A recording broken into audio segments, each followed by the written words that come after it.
Okay, so here I am again, waiting in my car. I just called to register, and I'm just waiting for them to call me back. I am going in to get an ultrasound today, and then to meet with my OB.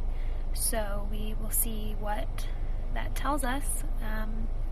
Obviously, I'm really hoping for good news. I've been trying to stay really positive about it, even though I feel like between the bleeding and the slow rising, that it isn't necessarily looking very positive, but haven't had any pain still, so I'm hoping that that is a really good sign and that they will be able to see something on the ultrasound today, if nothing else, just to kind of give some answers. So I will see you later. Oh, alright, so I just went and got my ultrasound done, and then they sent me down for a blood test. The ultrasound showed that I had a really, really large corpus luteum cyst, which he said could be, like a really good sign because of the progesterone that it produces. But he said that it's really large. And also, I had just had an ultrasound, so let's see, maybe 3 weeks ago. I think it was like the 21st or something, and there was no sign of it at all. They actually thought that I ovulated on my left side, and this time the corpus luteum cyst is on the right side. So I think when I had my ultrasound last, maybe I hadn't ovulated yet, even though I was supposed to have. I don't even know. I am even more confused now than I was before going in there, I think. But he said that there is a lot of fluid in my, I don't know if he said abdominal cavity or if he said uterus, now that I think about it. But anyway, he said there's a lot of fluid, and he is surprised that it's not causing me any pain, but he said that he thinks maybe it ruptured, and that could have been why I had so much pain with bleeding 2 weeks ago.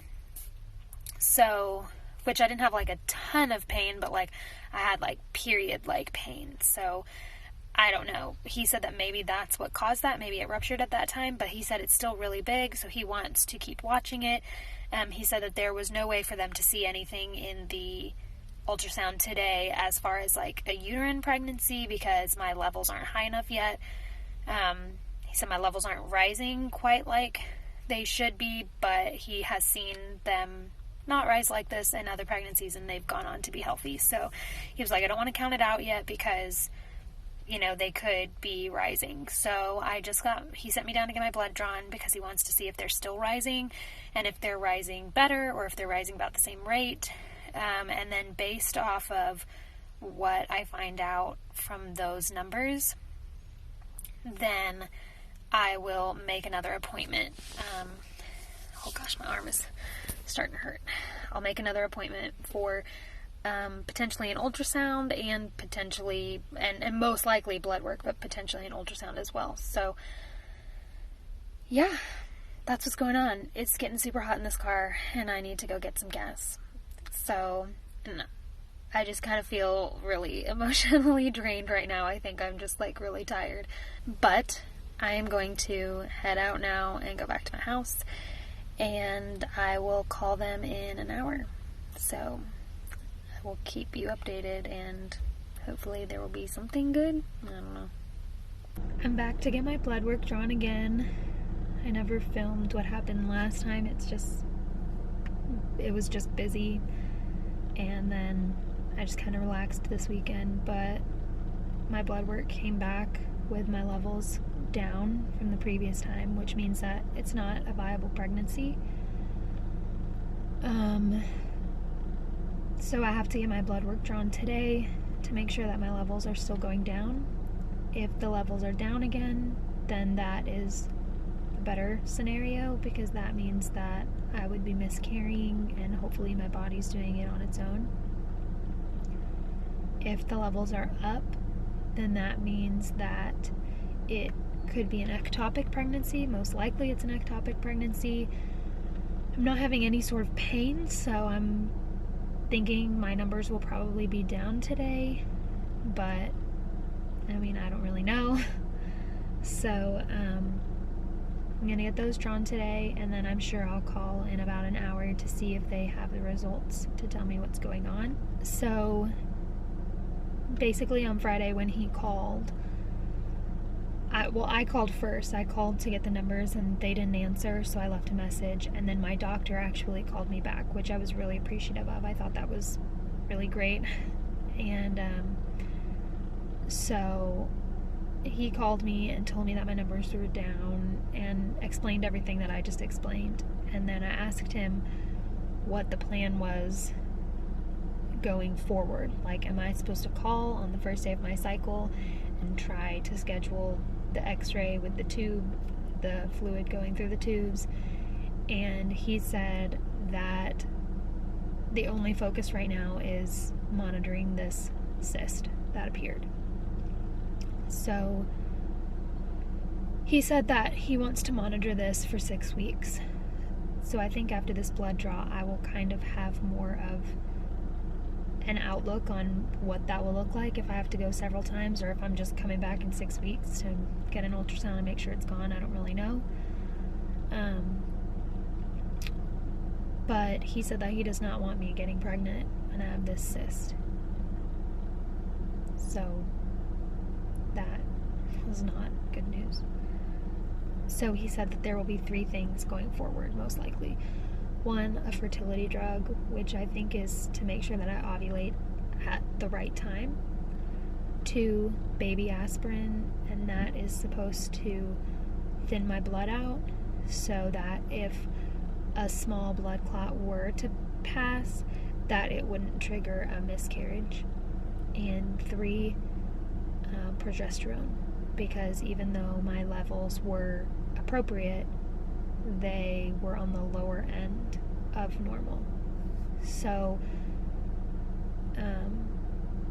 yeah, I'm not really sure exactly what will happen. I'm not happy about that. Obviously, I did not want to take fertility drugs. I mean, obviously I don't think anyone does, but I just really don't want to do hormones and injections. I don't like needles. I don't think anyone likes needles, but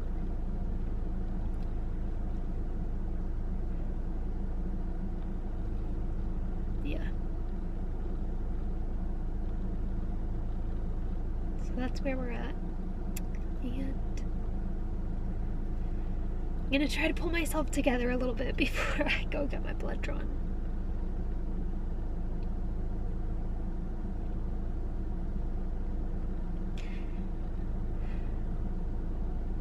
Infertility is hard, guys. And I hope none of you ever have to experience it. And I hope that if you are, that you have good friends to talk to. And that you have a great doctor like mine. And that it works out soon. And I just wanted to say one more thing. I know that my situation is so much better than some people's, and I know that my situation is worse than others. But I don't really think that me saying infertility is hard is like just about me. Like, I'm not just being sad about my situation. You know, like, I'm sad for the people who have made it further in their pregnancy and lost their baby, and people who have struggled for years and years and years to get pregnant, because no one knows what that feels like until they've experienced it. But obviously now that is a fear that I now have that I didn't have before.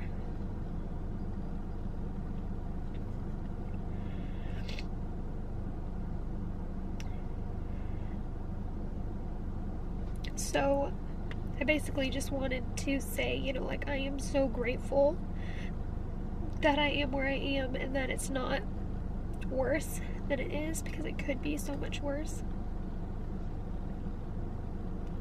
But also, like,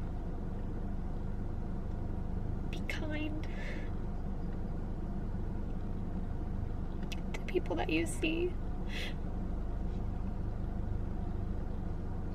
Because I could go get coffee right now and that person is going to have no idea that I just got done crying in my car. And that happens every day, all the time, for a million different situations. So just be kind to people. And try, if you are in a positive time in your life and you are just like living up everything that's going on, and quarantine was awesome for you, and you know, things are going your way, spread that positivity to other people. Spread that light so that they can get some joy from you when they're struggling to find their own. So I'm grateful that this isn't worse, and I'm hopeful that it will get figured out soon, even though I'm currently crying. Bye, guys.